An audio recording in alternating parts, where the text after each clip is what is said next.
G'day everyone, it's Catherine Langman here, tuning in from Productpreneur Success HQ. Looks like the camera is cutting my head off today. How are you all going? It's finally summer here where I am, and kind of settling in for the the year is really underway and it's getting super busy now, so that's pretty exciting. Of course, there's been a lot happening in the online world recently. Apple iOS update has caused a lot of havoc, major changes on the Facebook platform as well. And so I'm getting a lot of questions from people a lot about, how to manage the impact of all of these things that are happening, how to still plan for growth and be able to scale and grow a business. Lots of big questions wrapped up in all of that. But today, so what we're going to do today is we're going to talk about the 3 different ways that you can get traffic to your website. And there's a few reasons why we're going to dive into this. I guess not least of which is over the last few years, I have witnessed many business owners commit one of what I would consider the cardinal sins of online marketing, and that is putting all your eggs or money in one basket. Literally just focusing, the entire marketing time, effort and budget on driving traffic from one platform, using one platform for your marketing.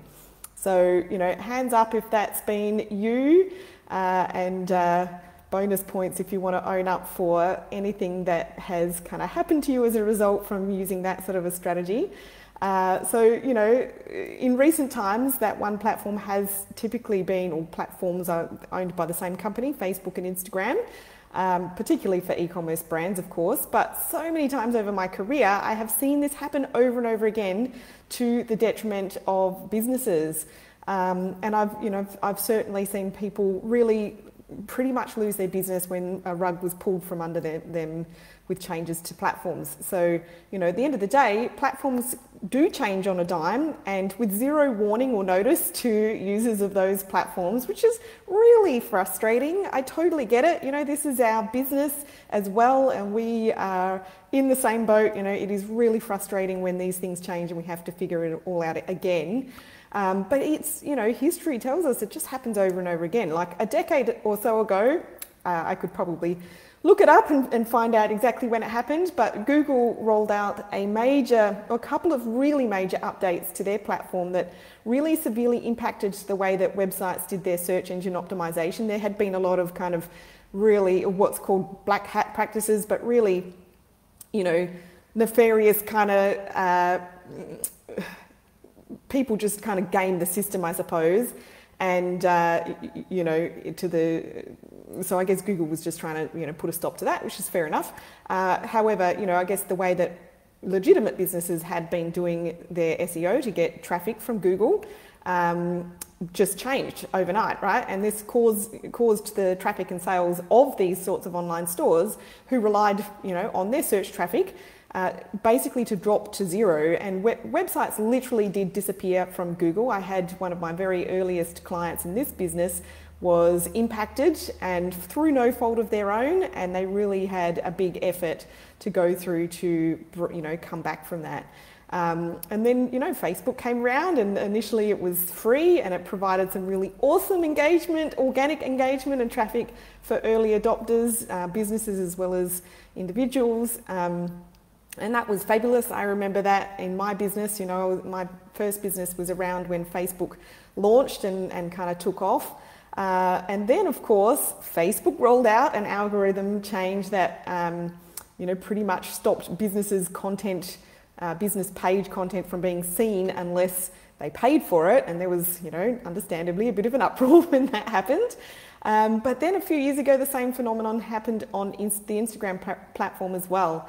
And, brand owners who got lucky in the early days, building amazing 7- and 8-figure global brands based on free marketing on Instagram, literally saw their revenue dry up overnight unless they were willing to pay to play. So, you know, again, let me know in the comments if you've been through that sort of a experience and that's, you know, really impacted your business as well. So anyway, we all started paying for ads and it became incredibly effective thanks to the super detailed, targeted and vast amounts of data that Facebook has on all of its users, or had on all of its users, allowing all of us advertisers to pretty simply and easily show ads to the right people that were likely to buy from them. But in light of the recent changes being rolled out on the Facebook ad platform, limiting, and this is, you know, kind of triggered by the Apple iOS update, basically limiting the amount of pixel tracked data we can have access to or to collect for ourselves, all of a sudden that, you know, the way that we have run ads in the past is not really going to work in the same way. And caveat here, the ads are still going to work really, really well, but just in a very different way. And I guess, you know, the bottom line here though is that it seems like more and more online stores and brands are kind of wising up to the fact that it is now absolutely necessary to spread the risk a bit and use marketing designed to drive traffic from multiple different avenues, right? And not just be relying on one platform to be the be all and end all with, you know, building up your audience and driving traffic and sales in your online store. So that's what we're going to talk about today in this training video. And as we go on, whether you're watching live or you're watching on the replay, please do feel free to post any questions in the comments. I'm just going to make sure that I can actually see them whilst we are live. But, you know, feel free to post any questions in the comments, and if I don't see them live, I will absolutely come back to you with an answer later. So let's dive in. Now, I really would like to introduce you to the concept of the 3 different kinds of traffic and why e-commerce stores need to be acquiring all 3 types. So, you know, it doesn't matter whether you've been online for years or you've just launched, or if you sell just a little bit on you know, Etsy or your own store or eBay or wherever, or you're making an absolute mozza in your online store. The fact remains, for all of us, traffic equals sales. Without anyone visiting your online store, you're not going to make any money. This is just how it works. And, you know, I guess at the end of the day, communicating with our customers to like build up our audience and attract them to our store and invite them to buy and help them to make that purchase decision, that all of this kind of communication is absolutely essential. You know, we communicate with our customers and our potential customers.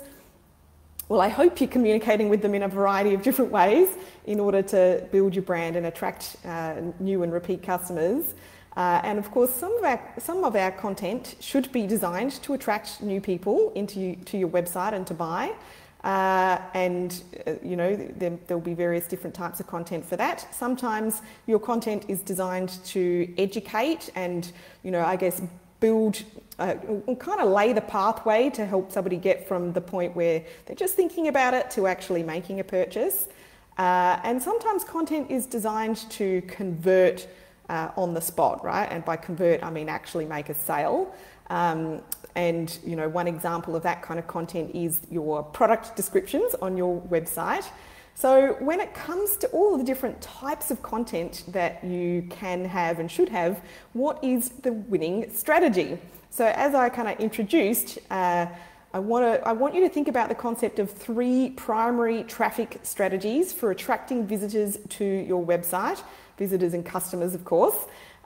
Paid traffic, owned traffic, and earned traffic. And paid traffic, I think, is fairly obvious. So this is advertising traffic. So you're buying ads, and you can be buying ads on various different platforms. It certainly doesn't have to be just Facebook. Owned traffic means that you are driving traffic through, or you're using marketing strategies to drive traffic through channels controlled by your business. So we'll dive into more of this in a little minute, but one example of an asset that you own is, of course, your email list. And then earned traffic means that you are earning traffic from other sources, whether that's earning your way to, you know, up Google's organic search rankings, for instance, or it might be other people talking about your brand or referring you to their mates, that sort of thing. And at the end of the day, you really need to be using a mix of all three, because this is going to give you the most stable foundation in your business. It's also going to give you the strongest foundation to allow you to scale up and grow faster. Hopefully that's what you're all looking for. Well, the speed of growth is entirely up to you, of course, but having the stability and consistency of growth is usually pretty attractive to most business owners. And if you want to have that really strong foundation in your business, you really want to have a mix of all three different categories of traffic, right? And like I said before, I really do see too many businesses throwing all their eggs in one basket when it comes to getting traffic to their site. So, posting like a demon on Instagram and not really doing anything else. Or just, there might be it's certainly quite a familiar scenario where you see businesses that are using a platform in multiple ways, like putting ads on Instagram, posting on Instagram, doing live video on Instagram, collaborating with other brands on Instagram, but it's all based on one platform, and that's still a fairly risky scenario. So, let me know if that's kind of familiar to you guys as well. And, I guess from here on in, let me describe your options in a little bit more detail, and I'll give you some examples as well so that you can start to plan for this in your own business. So let's start with page traffic. So when we think of using paid advertising to generate traffic to our website, typically our thoughts jump to running ads on Google or social media. And, right now our clients are typically having the best success with paid ads on those platforms, so Facebook and Instagram and Google. That's partly because of the sort of clients that we work with, but certainly, so when I say that, you really do need to think about who your ideal customer is and what platform they spend the most time on. So for instance, if I was working with a client whose ideal customer was a 15-year-old boy, like my son, I wouldn't be running ads on Facebook because it's the most uncool platform for a 15-year-old boy to be spending time on. So, you've got to be running the ads where the customers are looking. Facebook, Instagram and Google is not the extent of the paid ads that you can run by any stretch of the imagination. Other examples of paid ads that you can run would be on other platforms, like I just mentioned, where your ideal customer hangs out. So Pinterest, Snapchat, TikTok, LinkedIn are a few examples there. Other things that I did to pay for traffic, and this might seem a little bit out of the box, but I used to exhibit at a lot of expos and trade shows, and we also had staff running stands at some major markets around the country.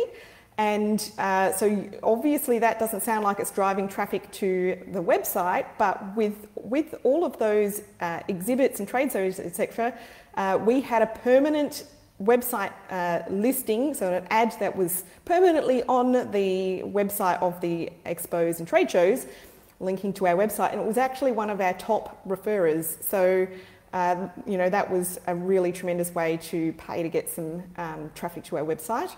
It was actually quite highly converting for us as well. Doesn't necessarily work for everyone, but in our business that worked really, really well.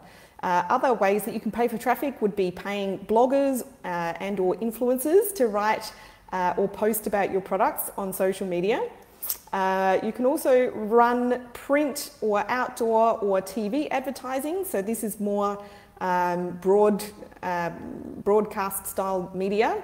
So in the olden days, we used to call this above the line media, and direct marketing like email and direct mail, physical mail, that sort of thing was below the line. So above the line is really like it's very broad, you're broadcasting out to a very wide audience, it's not super targeted or anything like that. And really that's more about like building your brand. You can get traffic to your website doing it that way, but truthfully, I don't typically recommend those last options to anyone anymore unless you have really deep pockets to fund the sort of advertising that helps you to become pretty much omnipresent in the marketplace. because, you know, it takes a long time for those sorts of paid advertising to really pay off. Now, what are the benefits of paid advertising? So obviously I am a big fan of paid advertising for a few different reasons.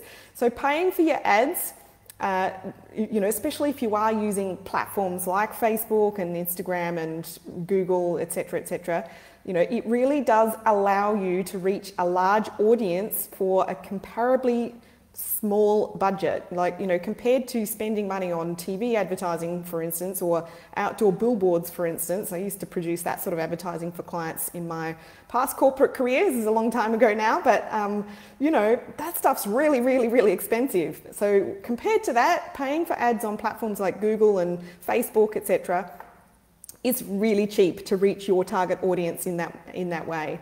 So advertising via channels like Facebook and Instagram and Google can be pretty flexible and cost effective, and for that reason you know, tend to be my favourite, and also my favourite because they tend to be the most measurable options. And the last benefit that I like to highlight is that it's really a scalable way to drive traffic. So once you've got your ads really dialed in and you know how to set them up to convert, and yes, it can take a little while to get to that point. However, once you've got them really dialed in, you know, you can pretty much up the budget and you get more traffic and sales out the other end. So that's what I mean by scalable. Now, the challenges of paid advertising, and there's many, I think the biggest challenge for small businesses is that it can be, you know, kind of difficult and costly to break through the noise in the marketplace. You know, there's quite a lot of advertisers online these days, and to get noticed amongst your competition, especially when you don't know how to, you know, the best strategies to use on these platforms or how to set them up. I mean, the platforms themselves, the user interface is quite technical these days. So if you've never jumped into those platforms before, you know, you can go in there and just get lost. Like, it can be quite hard to get your head around it. So totally appreciate that for many people. Even I, you know, they change it often enough that I can sometimes go in there and think, oh my goodness, I know that I used to go there and now it's shifted, so where do I go? But also, unless you really know what you're doing, response rates can decline over time, and so this type of marketing can, you know, it can be just a bit kind of time consuming to really keep it dialed in. And I guess just a last point too, in terms of the downsides of paid advertising, or the challenges I should say, is that any kind of paid advertising, it doesn't matter what platform it's on, but any type of paid advertising where it's the brand or the store advertising for themselves, it is going to have a lower perceived credibility amongst your customer base compared to other forms of marketing. And of course, that is one reason why we want to have multiple different types of traffic coming to our store. Malou, I've just seen your comment. Yeah, totally. All right, let's move on to the second type of traffic, which is owned traffic. And so this is being able to use marketing that you control, marketing assets that you control to drive traffic to your website. So it also means building some assets up in your own business that you do own, right? So continuously working on creating and building up your own marketing assets is really, really, really, really important. So examples of this kind of marketing asset include content on your own website. So this is inclusive of things like really good product descriptions in your online store, like the shop part, any content pages that you might have, and of course blog content as well. So content pages might be, so for instance, you know, we work with some skincare and makeup brands, and they would have content around their ingredients, so that kind of a content page. But then of course that's different to blog content, which might be more like, you know, how to you know, apply natural looking makeup or something like that. I'm just making that up. So that's the sort of different kind of content assets that you can create. Automated email funnels. So of course, building up your email list and having a database of customers and subscribers is an enormous asset in your business. We can use this in so many different ways, not just sending emails, of course. We can certainly use an email database and kind of integrate that with your Facebook Ads Manager so that you can, target your audience that way and use the audiences that you own from your email list to show ads to. And there's many reasons why you might want to do that, and I might run a training on that another day. However, we definitely need to be sending our email list emails if we're going to use that asset to drive traffic and sales in our website. So there's a couple of different ways that you want to send emails. Number one, we want to have automated emails. So this is kind of tied to building the email list and encouraging more people to subscribe to your email list. Obviously, if you're not continuously growing that email database, it's not going to continue to be as lucrative an asset for your business. So we want to have a kind of automatic way of growing the email list, but then we also want to have some automated emails going out. So you call them email funnels, email flows, whatever language that you want to use. So this can help convert new customers, but it also can help bring existing customers back. If we can convert a one-time customer into a repeat customer, our business becomes so much more profitable. And if you can do that in a way that's automated, even better. Then, of course, regular email broadcast style content, you might call them newsletters, you might call them, just email updates or product launches or promotions, whatever you call them, but you want to have those broadcast style marketing emails going out to your whole list as well. You can even segment your list and send some emails to some people and not to others, depending on, your business and your brand and who's on your list, etc. So for instance, you might send something to your most frequent customers. So send them a really awesome deal and not to everyone. Or you might have an email or a few emails going out to people who kind of lapsed. Maybe they bought 6 to 12 months ago and they haven't been back and you want to entice them back. So that's how you can kind of segment your list and send different emails that way. Other content that you can, or other ways you can use or take advantage of owned traffic is creating content that you share via your own branded social media channels. Of course, this is kind of in line with sharing content and marketing messages to your email list. So you want to share content on your social media channels because technically Mark Zuckerberg owns them, but realistically you're the one who can use them. So you definitely want to share your messages out to your audience that way. Other owned avenues include things like product packaging. So if you've got a product that sits, so maybe you wholesale as well and your product sits on other retail shelves, then you have ownership over the packaging. So that's another way. And then, there's a variety of other things that you have control over, like lead magnets to entice people onto your email list. You might have brochures or catalogs that you produce. So anything that you have control over is your owned marketing avenues. And so what are the benefits of your owned marketing assets? Of course, you have 100% control over all of your own marketing materials. That means full control over the way that you present your brand, your offers, your messaging, your tone of voice, the imagery, the look and feel, etc., etc. And additionally, strategies like email marketing can be extremely cost effective and produce really high returns on investment. And in fact, I think pretty much without exception amongst our client base, the conversion rate and the average order value from email marketing is higher than any other form of marketing. So of course, you can only make $1 million from email marketing if you have a really big email list. So you need to have ways of getting people onto your email list, which generally requires having other traffic coming into your website, but it is so important.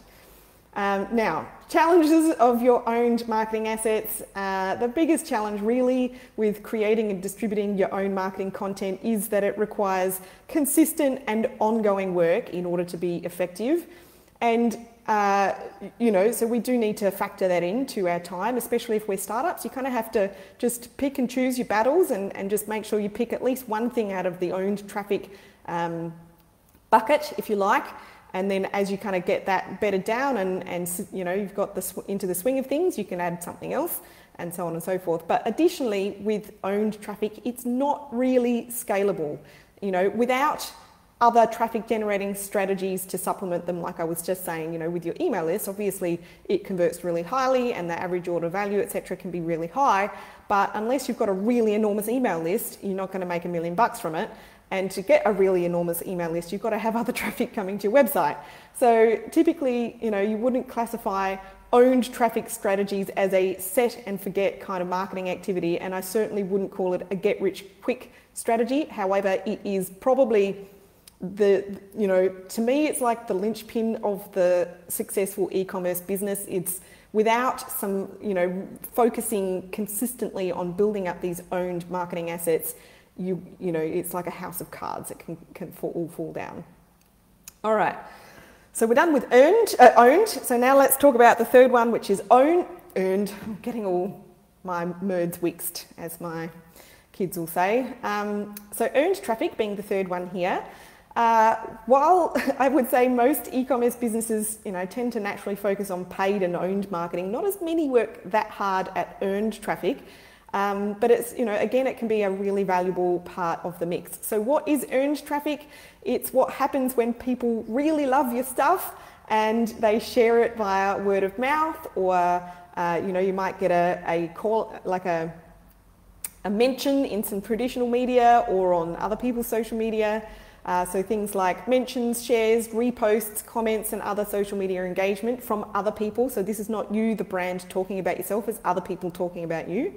Definitely things like customer reviews and testimonials, media mentions and editorial coverage, and then organic search traffic coming from search engines like Google as well. Now, this, you know, search engine traffic or organic search traffic, again, like, you know, one of the highest converting sources of traffic generally, not as high as email, but, you know, in favour of organic search traffic usually is the biggest proportion of traffic coming to your website, only of course if you've spent some time trying to optimise your website for search. So the funny thing about organic search traffic is you do earn it, but it requires working on your search engine optimization, and those efforts are, strictly speaking, owned marketing assets. So, you know, you work on your website and your content on your website, and in return, hopefully you are rewarded by earning some free organic search traffic. So, you know, the end result is earning that traffic coming from organic search. And, you know, I definitely see organic search traffic volumes go up when other marketing is being done. So, for instance, if you are paying for ads on Facebook or Instagram, then I always see organic search traffic volumes go up. And I think that's because, or what appears to happen is people see ads on social media and then they come back later and they Google your business or your brand name. So that's one way to increase your organic search traffic. But of course, you know, working on optimizing your website so that Google can find it when people are searching for the sort of thing that you sell is amazing. So, and of course, you know, the more and more free organic search traffic you can earn, the less you need to rely on paid traffic. So you'd be winning.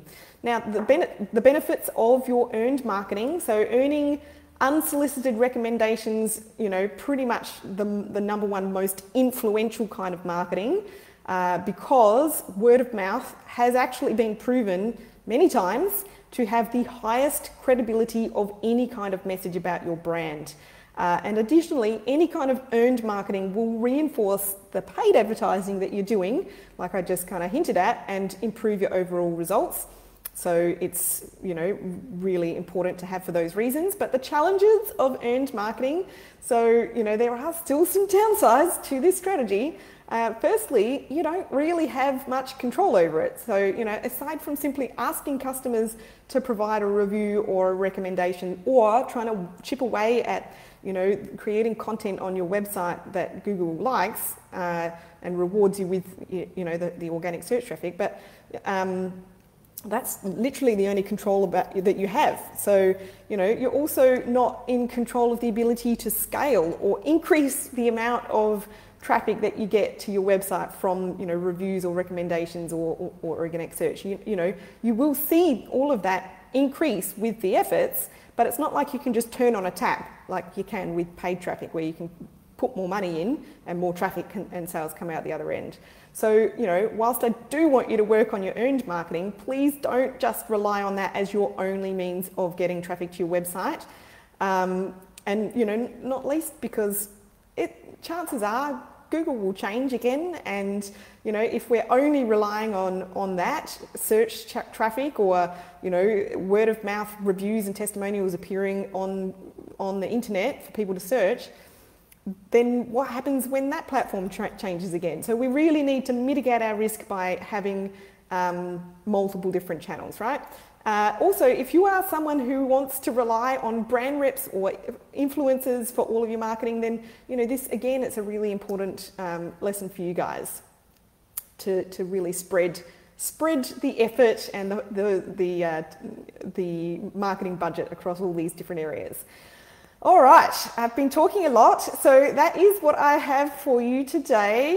So I hope that you have found that, a helpful way to kind of break it down and show you the traffic system that you need to have in place in order to scale and grow a successful online store. As I mentioned earlier, please feel free to hit me up in the comments with any questions at all, or absolutely feel free to jump over to our free Rockstar Productpreneur Facebook group for any extra help and support. You can join for free at katherinelangman.com/rockstar, and I've got the link here with the video for you as well if you would like to join us over there. That's it from me today, and I look forward to catching you another day. Bye for now.